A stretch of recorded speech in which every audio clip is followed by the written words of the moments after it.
Western region. Indeed, the feedback and what we observed was quite heartbreaking. But there is some glimmer of hope, and there's some good news, which is that clearly, whilst we're flying over all of these places, it became very evident that the military's work, Operation Halt, is making a lot of impact. You would tell clearly that a lot of the mining activities have ceased, and even in some places, the rivers were beginning to have some improvement, and therefore that gave me a lot of encouragement. The Minister for Defense has mentioned it. We've been discussing this. The mining activities in the night, they call it all night in the communities we actually went to visit. I think it's important that we deal with that. We deal with this all night phenomenon of mining activities. We have to necessarily be able to do that. We are the Ministry of Lands and Natural Resources is very satisfied with the work of the Ghana Armed Forces, and we continue to be grateful for the work they are doing. At every opportunity I get, I like to emphasize that we are not against mining, we are not against small-scale mining. Indeed, the Ministry of Lands and Natural Resources is concurrently working on the enforcement mechanism, the enforcement regime, as well as getting the issues of reforms, regulations dealt with. We've brought in some machines which are going to assist in the extraction. We are reviewing the licensing regime so we can decentralize it. The permitting regime, we are trying to involve the chiefs a lot more. And a whole other interventions we are seeking to do, which will ensure that small-scale mining is regulated. As recently as, I think, 2 or so days ago, I met the association, the leadership of Small-Scale Miners Association in the ministry, and we engaged in extensive discussions. The plan is to meet them once a month. So I want to make it very clear that President Akufo-Addo and his government are not against small-scale mining. What we are vehemently against is the destruction of the environment. In the forest reserves, we are fiercely determined to protect them, and we have to do that for the sake of the future of this country. We are going to sustain this effort. There's no two ways about it. The Minister for Defense has explained the issue of the meters within which you can mine is a matter that we have put together a small team at the ministry, which team is looking at it carefully. Because my understanding is that in the past, you couldn't mine within 2 kilometers or so, which also had its own issues. And then they reviewed it and made it 100 meters. So I want us to take informed position on it, which is why I've put together a team of experts to advise us appropriately. And whatever step we have to take, we have to do that. But it's important that we emphasize that you can be mining 100 kilometers away. If you are destroying the water bodies, you are still flouting the law. And therefore, what the military are doing is very lawful. Let me conclude by making the point that there's been some discussion in the media about the renewal of licenses and the grant of leases to mining companies. First of all, the law vests the authority to renew or extend or grant mining rights in the Minister for Lands and Natural Resources. Since I became minister, I have not granted a single mining license or lease. I haven't done so. And I'm not aware that a mining license or lease have been granted or extended by any outfits under the ministry. Certainly not at the level of the minister or the ministry. There are processes of application, I'm told, and when the applications are made in the interim, the Minerals Commission is supposed to have the mandate under Section 14 of Act 703 to give temporary permits or so.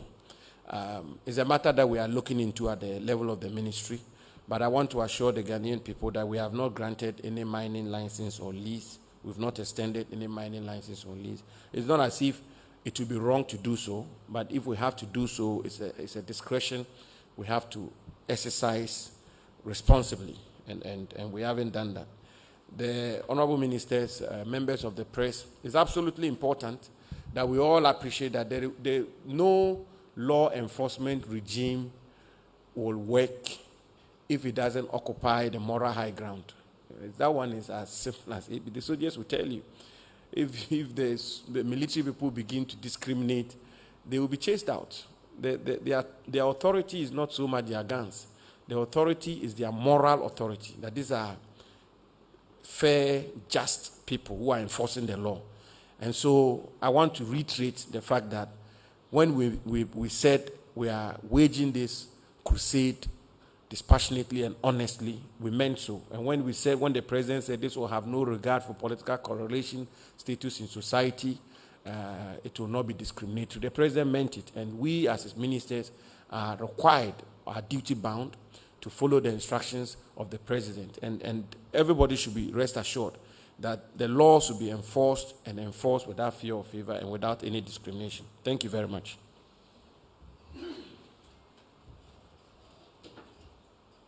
Thank you very much. The Honorable Minister for Lands and Natural Resources, my brother and friend, the Honorable Samuel Abu-Jinapor. Colleagues, it's time to take your questions.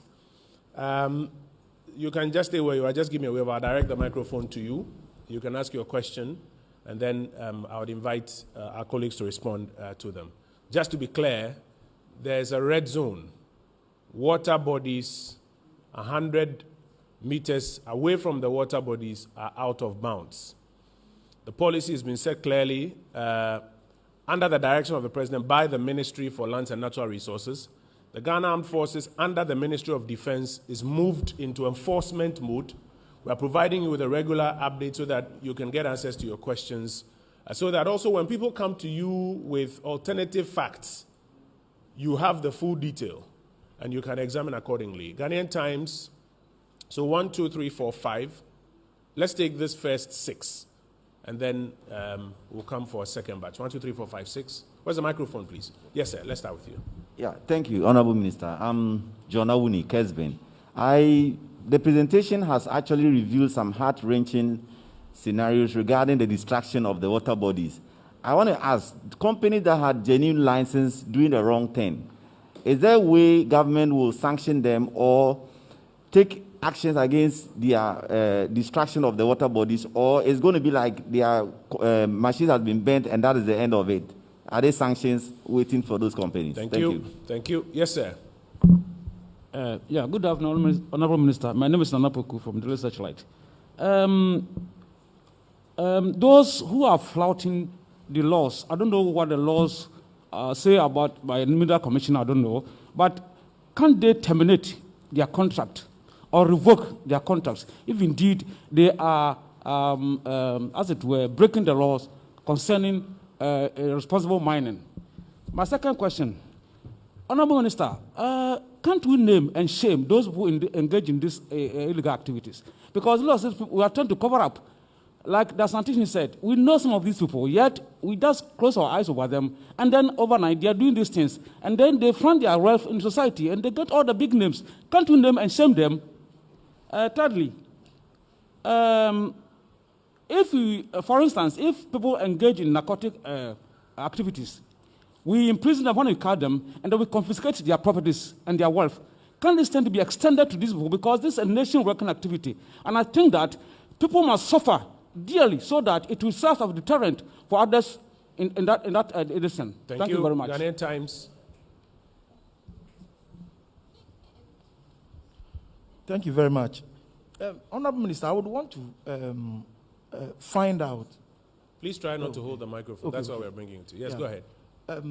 The Honorable Minister of Defense spoke about PR. One of the tactics we have noticed is people engaged in some of these illegal activities very often use the media, throw out dirt on people leading the charge.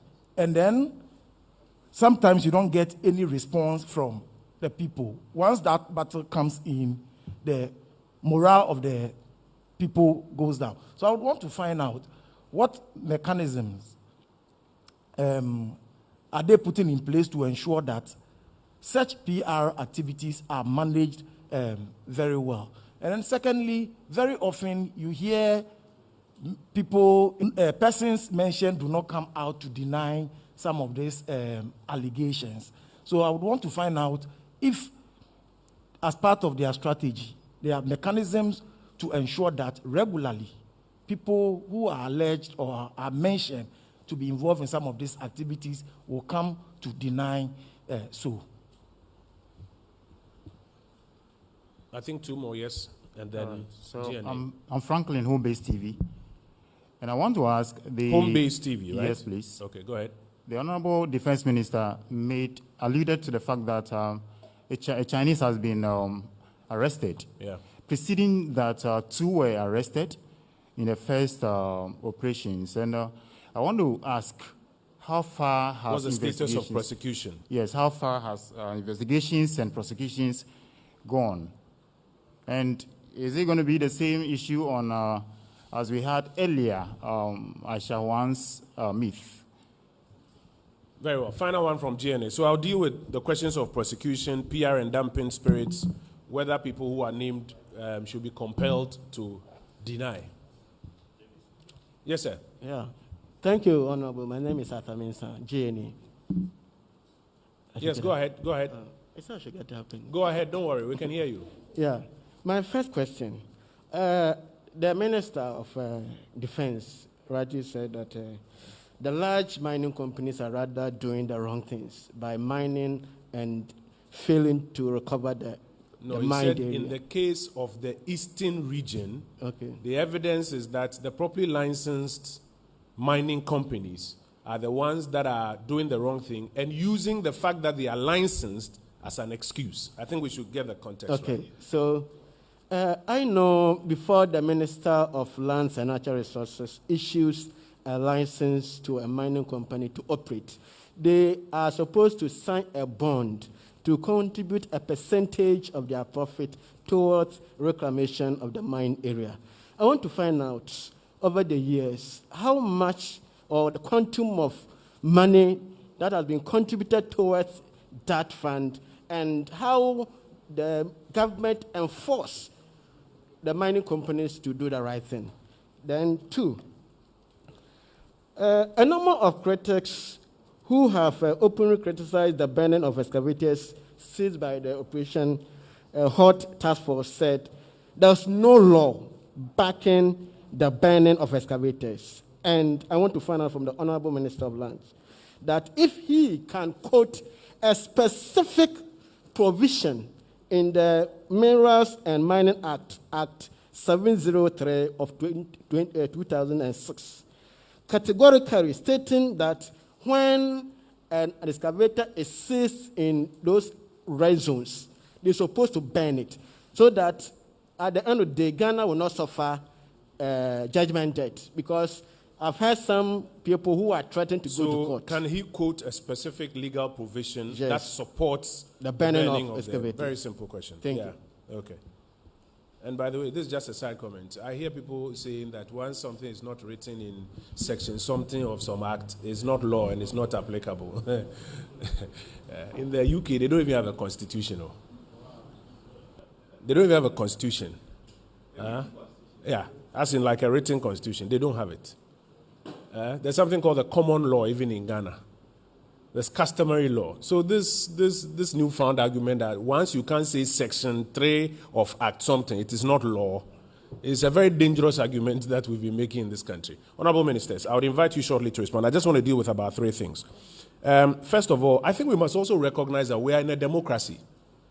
And the same principles of free thought, free expression, free media that you have, the next person also has it.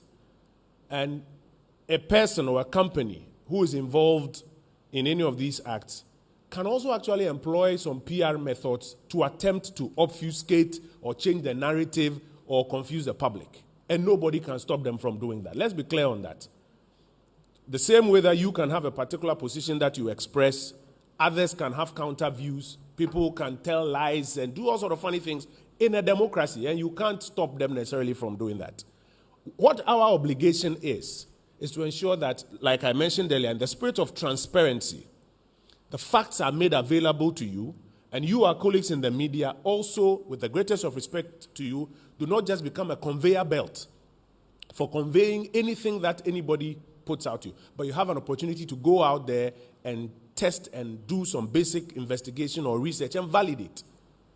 For example, if a company says we have a license and therefore we are not caught by this, and the government officials, the military, saying that you may have a license, but you've connected pumps to the water body and you are polluting as such. So what do you as a journalist do? We can't compel, for example, the company that is also being accused, or an individual who's been mentioned, we can't compel him to necessarily put out a denial. And we can't make a rule in this country that silence means consent per se. There are those who may choose to ignore such allegations about them, etc. But we have an obligation. We are fulfilling our part of it. This is like the third brief on this matter. Ministers are going out there bringing you materials, Ghana Armed Forces, PR bringing you material. So if somebody is also trying to obfuscate or change the narrative, you also, with the greatest of respect, have an obligation to do some validation, some investigation, so that you can tell the public. It's not about, I think that, my opinion is that, I feel that. No, do that investigation and let the public know what you are discovering between, for example, what those who've been accused are saying and what the officials who are doing it are also saying about it.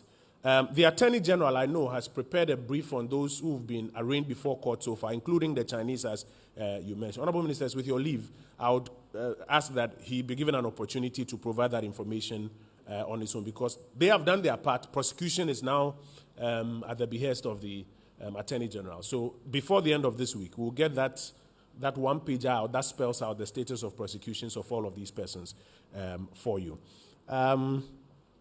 Key question: are there sanctions beyond the destruction of equipment? Can these sanctions include termination or revocation of licenses, even publishing a list of companies that are involved in this, or can they even extend to the seizure or the forfeiture of wealth, assuming you want to do a tracing of assets that have been acquired from illegal conduct? So I think is the actual definition of money laundering or so. Honorable Minister, you may want to take the podium and then respond to that. And then there are questions about, is it true that there's a bond for reclamation? Is it being enforced? Can we speak to outcomes so far? So the Honorable Ministers will respond to those, and then I'll come to the final batch of questions. We are biased towards ladies, so the ladies, if you give me a wave, I will divert the course of the questions, and then I'll come to you directly.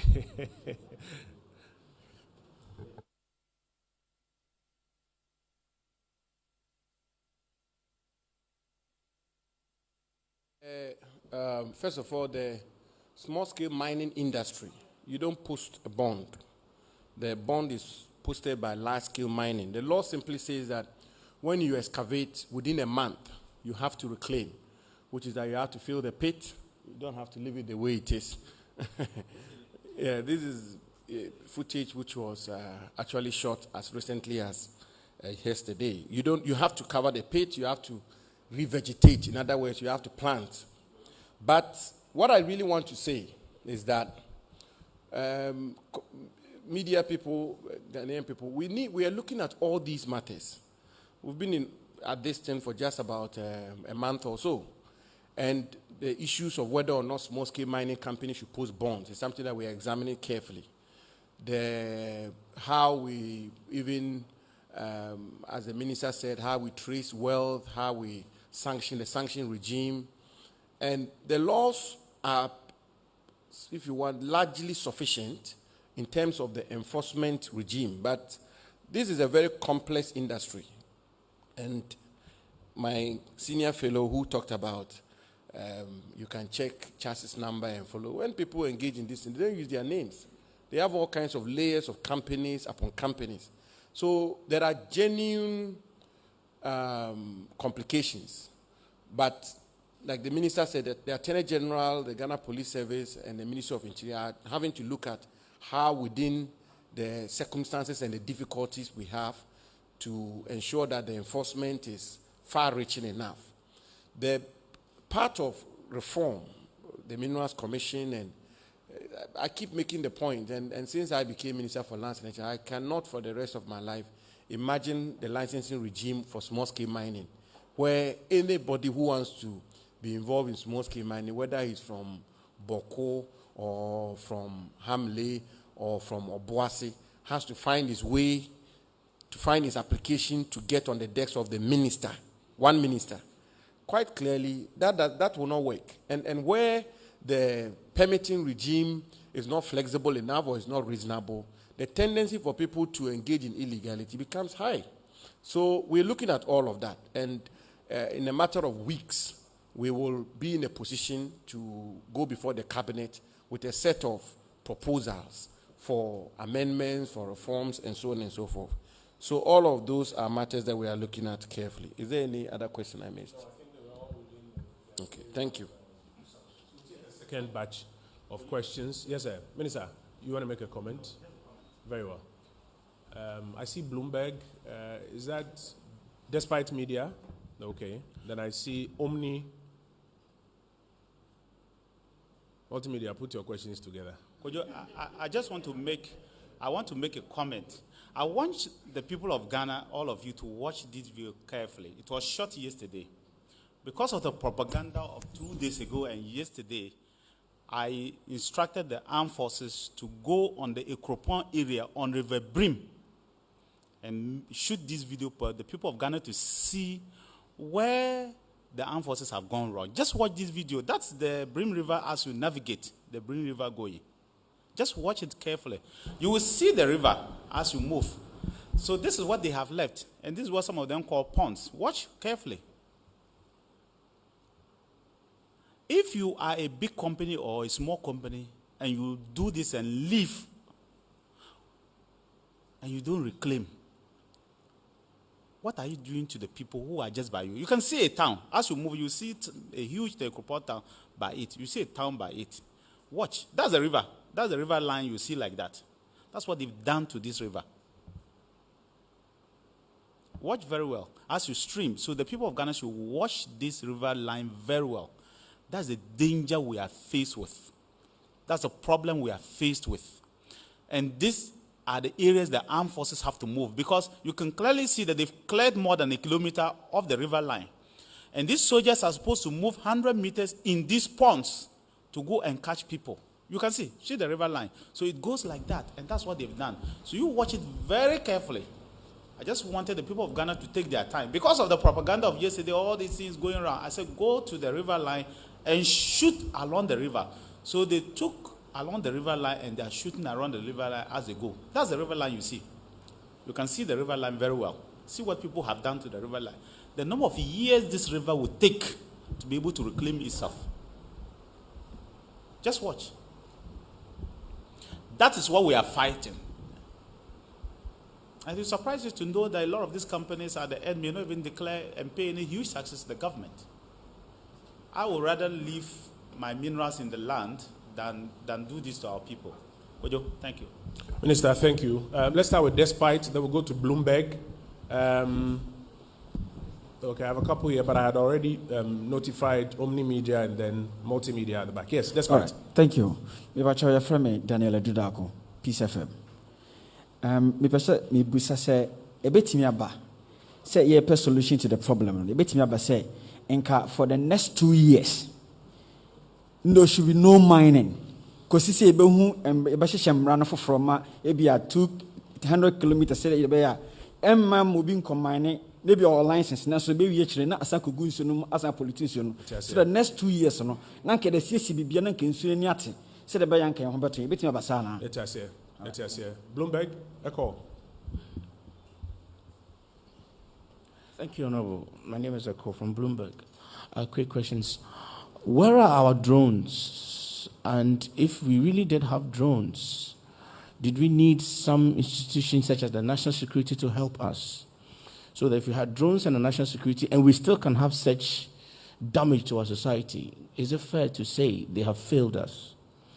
And regarding the minister said something that they are withdrawing their equipment from the sites and encourage us to count them. Why do we allow them to take them away? Couldn't we put them to good use? He also said that there are some districts that need excavators to help fix a few roads here and there and what have you.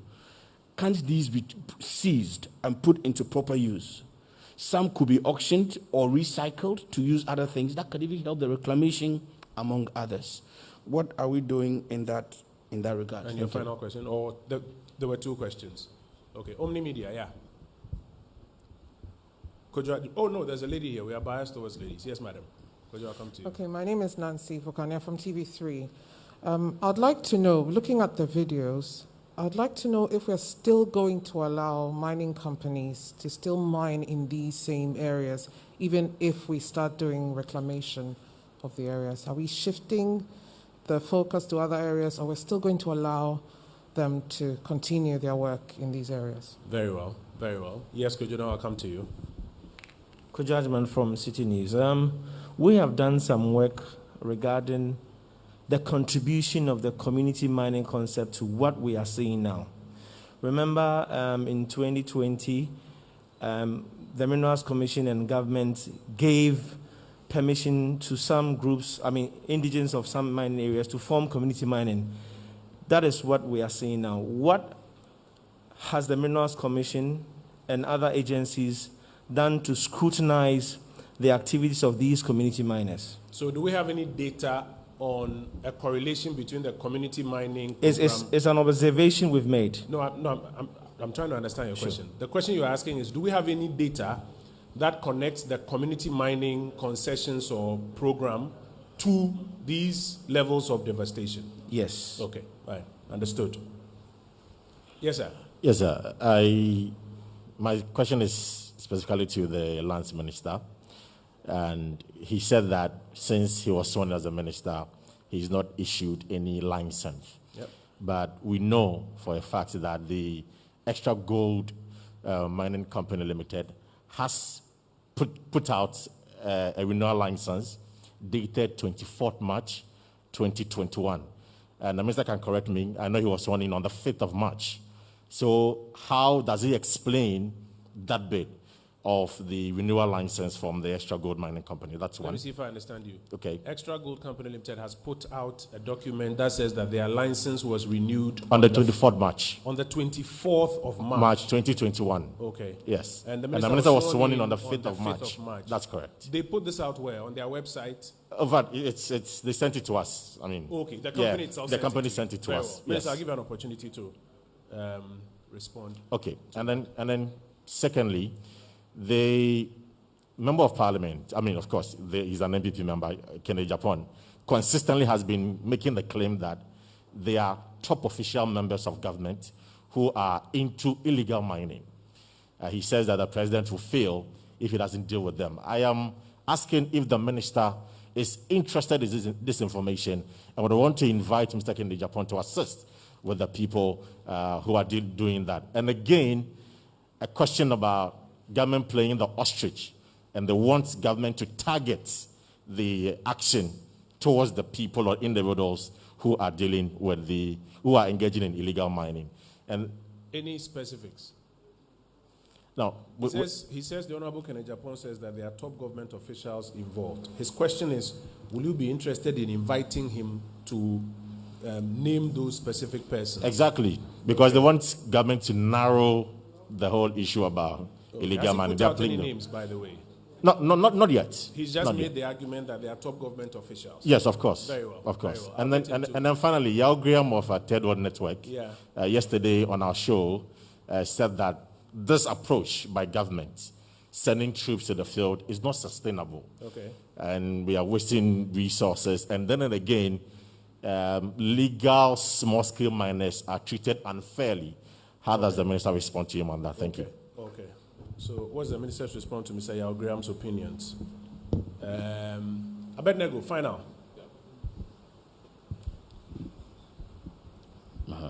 Good morning, Honorable. Yes, sir. If I'm Abednego, Asante Asiru. That's my body. May I do my FM? Ghana's number one radio station. I was a project TV station. Very important. Yeah. Honorable, my question 3 in 1, but my mobile super pop. Honorable need to say some excavators we will park along the forest area, year free bush at the back one. I didn't know more free ho. And from Enkobabia or parking instead of some beja, and I see roadside there at night they can easily go back ombetimi asara koye mining say na waka say ebi mu engage in night mining from 9 to 4 a.m. no uye no so dan chen a Extra Gold Mining Limited on Adome for burning issues yene Yaokumi the 2020 parliamentary candidate for Akwitia Ekasaya ono ne spokesperson for MPP National Women's Organizer Madam Kitty Jemfua okase woman ne eko honorable last minister on the meeting man ka say where they are mining omo nka operation na anaso mo ye illegal mining ho nti me person me bisa minister say but I say oba ho ne be meeting man clarity and I say go ahead say omo nkonkoye mining and I say they have the required document to engage in mining and I say omo koye na omo engaging in illegalities and I say omo ne running show mo sombe no and no more and I say omo documentation but no more engaging otherwise sena emrade But I think said they've explained clearly say about who license and I say who need license. But I'll give him an opportunity to respond to it. Say there's somebody also a spokesperson for Extra Gold. Yeah. Now or say or Michelle there's no back call minister no sector minister say they are legal. They are legal to operate. Open find out say one no cry now and two. Is it because omo find out say omo ye bibia legal and I say omo need license and also money license cry and lastly omo shareholder na MPP National Women's Organizer per mo investigation no creating a company no and our company bia omo ye illegal mining babem ko distractions na me da say okay. All right, I will come for responses. Yeah. So there's a question about whether or not we are considering, it's in chief from Despite, whether or not we are considering a total ban on mining, just so that we can clean up at this stage and move forward. I'll tie that to Nancy's question about, so do we intend to allow people to, people who even have licenses, to mine in some of these areas when things are cleaned up? I think that'll be one issue. Bloomberg has a question called, did the drone program fail? For which reason we did not catch these things in good time, and it's had to go to this extent. I think it's a fair question. But I think you misunderstood withdrawing of equipment or seizures. I think the point that was made was that since the operation started, you notice that there are a lot of excavators that are finding their ways to excavator parks, and the suspicion is that these were excavators being used in places, and the operators know they will be affected by it. That's why they've moved them to those places. It's different from what else can you do with excavators that you find in water bodies, etc. And I think that one, clearly, it's been announced that the instruction to the military is to remove all logistics. And they have their own way of defining what removal entails and how they go about that removal. So, Honorable Minister, if you may want to join me, Minister for Lands, please join us. And then do we have any data on a correlation between the community mining program and some of the, can I say, atrocities that we are observing? Then there's a question about no renewals. There's a claim of a March 24th renewal and how we reconcile that with your earlier position. Are you interested in engaging Mr. Kennedy Japan to name the so-called top government officials who may be involved? And do you have a view on Mr. Yao Graham's opinions? Do you have a view on his opinions? We're in your hands, sir. Okay. Thank you, Honorable Minister. First of all, let me say that community mining certainly will not result in this. That we are very clear about. It's not a perfect system. There are deficiencies with community mining itself. We are working to enhance how community mining is done here in Ghana, and it certainly will not result in this. And let me also emphasize, I think that the way the questions are being asked, there's a little confusion. We are not, I keep making the point, the operation is restricted to water bodies and forest reserves. So if you are mining elsewhere, ordinarily, you should not have a problem, except as the minister rightly pointed out, you are in a situation where you are mining far away, but you are tapping water, washing and polluting the water resources. So the issue of community mining resulting in these kinds of devastation will not even arise in the first place. So that would be the answer for that. The Honorable Kennedy Japan He's a senior colleague of mine whom I engage with many times. We speak quite often. I will speak to him. I mean, if he knows of any government officials who are involved, I'll be very happy to find out, and we will deal with it according to law. The question about the permits. Well, I found out about this, the issue of Extra Gold and their permits, just as you probably also found out when the allegations were made. This was the first time I also found out about Extra Gold and their permits. But just so that we set the facts straight, the permits, they've shown to me at least what I have seen from the officials, and which is the basis for which we are being questioned. One is the mining operating permit. That is not a mining lease. That is not a mining license. That is not a grant of a mining license. It's not the extension of a mining license. That can only be done by the minister. The grant of a lease or extension of a lease can be done by the minister. One is also a permit for exploration. That also is not a mining lease, it's not a mining license. My understanding is that, and I've looked at the law, Section 14 of Act 703 says, when a company has a mining lease and before the expiration of the lease, the company makes an application. When the lease expires, the Minerals Commission has a mandate to grant a temporary mining operating permit pending the determination of the application for the extension by the minister. But I must also be very quick to add that these are decisions taken by the Minerals Commission and its officials. These are discretion exercised by the Minerals Commission and its officials, which on the face of it will seem to be within the four corners of the law and the four corners of their mandate. They didn't have to consult me on that because that's not how it works. The circumstances under which the permits were issued and whether or not the discretion was exercised reasonably, justifiably, correctly, so on and so forth.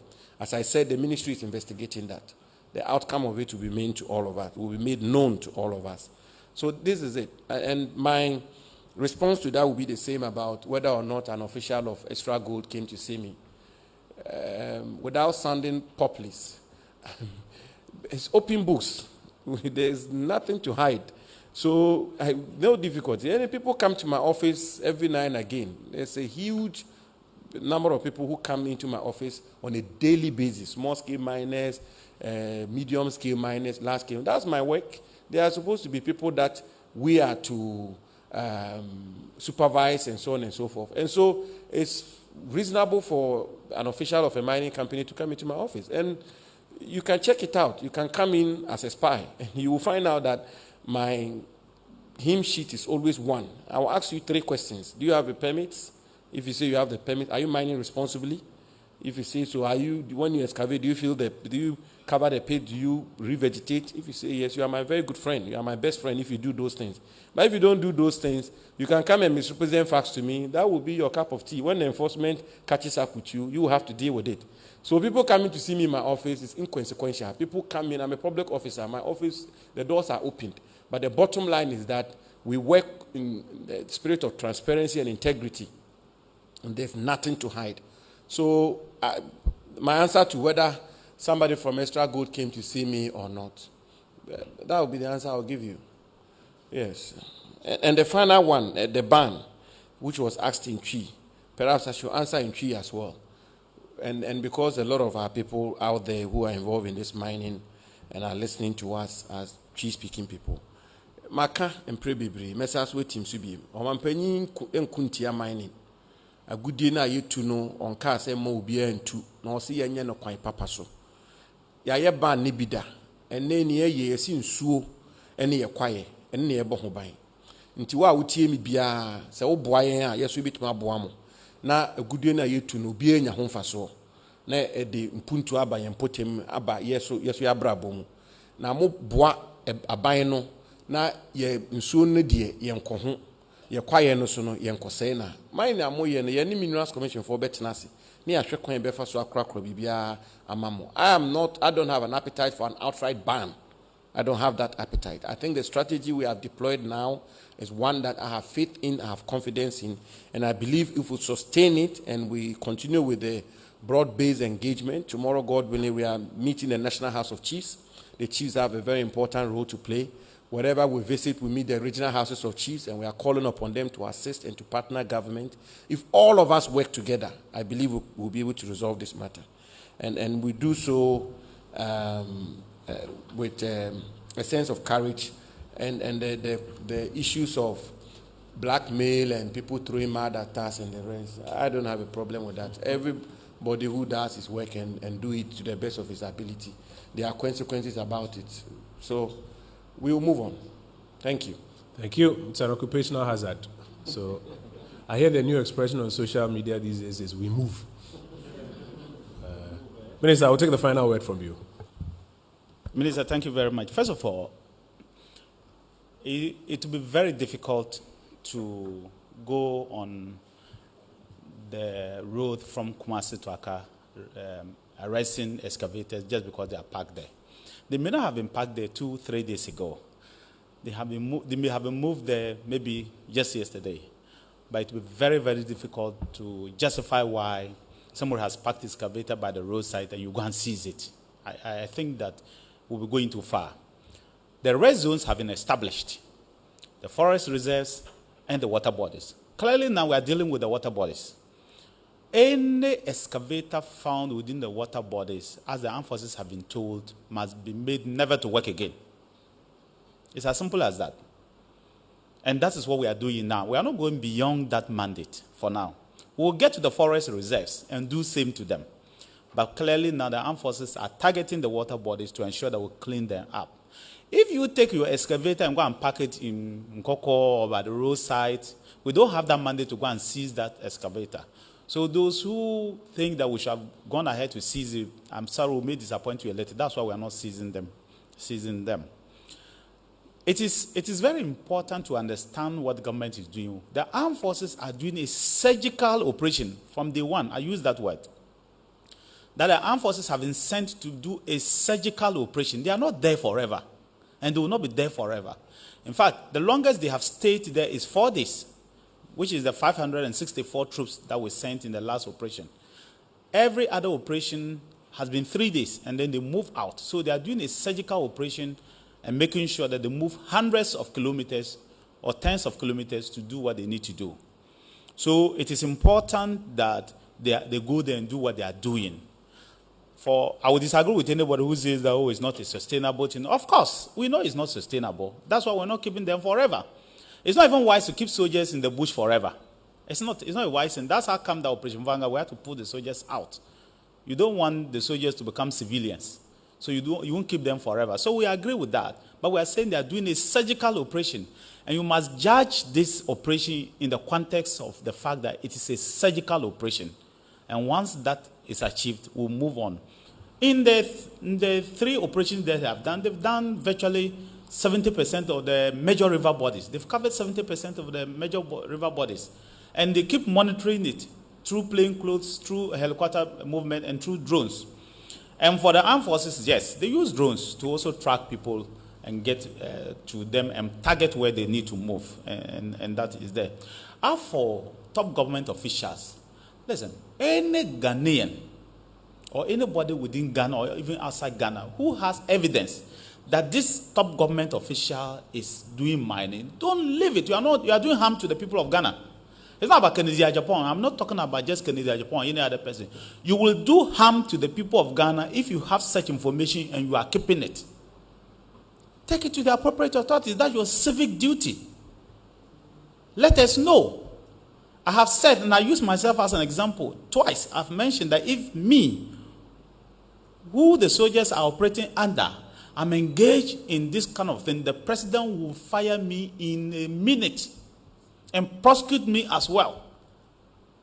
So we are saying that if you are a Ghanaian and you know somebody who is engaged in illegal mining, whether it's a government official or not, let us know. And then we'll deal with it from there. Kate Jemfo, I understand, is the managing director, but it's a CEO of that company. And I hear he's a Canadian or something like that. And I know that there's a CEO of that company. But I guess people want to use her name to talk because she is, let's say, politician or something. There's a CEO of the company. The chief executive officer, I believe he's a founder, and she is a managing director, maybe a worker for the company. But I'm saying to you that the government, the president did not say that people should not mine. That's not what the president said, as he has always said. You will mine, but you will mine responsibly. No, the president is not taking businesses from people. You will mine, but you will be mining responsibly. So for the small-scale mining people, they are not being targeted, as Graham says. Nobody is targeting them. The law says that if you are a small-scale mining company, you will not post a bond. But the moment you clear a place, you are expected to cover the place, what we call reclamation, and plant a tree. Plant the trees you have cut out. That is their job. So if they are not doing it, all of us should expose them. We should not help them be the victims. We, the people of Ghana, have become the victims of their activities. They should not be the victims. So the media should help the people of Ghana so that the people of Ghana can reclaim their rights. The law is very clear. If you know Nitiwu Mining Company is a small-scale mining company, we will not post a bond. But when we clear the place and mine, we are supposed to cover the place up within a month or two and plant trees. If you know as a journalist that they are not doing that, ask them when they come crying. Can you just imagine this video? Look at it properly. These are some of the big companies that are doing this.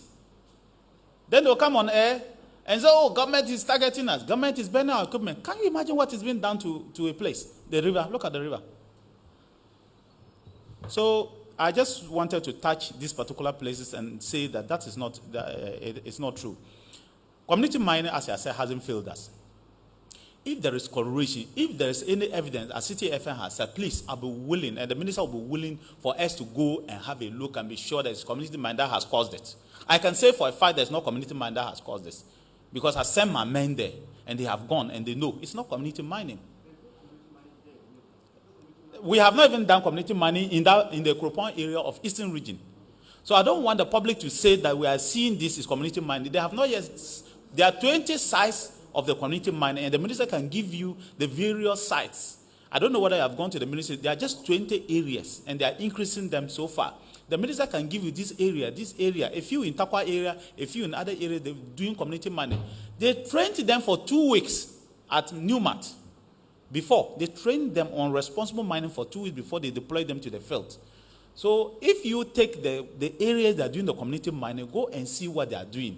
But if you say that it's a community mine that is creating this, it will leave a bad imprint in the minds of the people. Because in the Kropon area of Eastern Region, where this was shot yesterday, Pahabim, a Kropon Jana area, we don't have community mining concept there yet. So I just wanted you to know that. Thank you very much. Thank you, Honorable Minister. Colleagues, this is what time will allow us for. I want to say thank you to Brigadier General Eisi Amwa, General Officer Commanding Southern Command, Brigadier General Mahama Abdullahi, Director General Joint Operations. We also want to say thank you to the Honorable George Mekuduka, Deputy Minister Designate for Lands and Natural Resources, the Honorable Benito Usubiu, Deputy Minister Designate for Lands and Natural Resources, the Honorable Fatima Abubakar, Deputy Minister Designate for Information, the Honorable Samuel Abu Jinapo, Member of Parliament for Damongo, Minister for Lands and Natural Resources, and the Honorable Dominic Nitiwu, Member of Parliament for Bimbila, and Minister responsible for Defense. We thank you, our colleagues in the media, for carrying us live on many of your platforms this afternoon.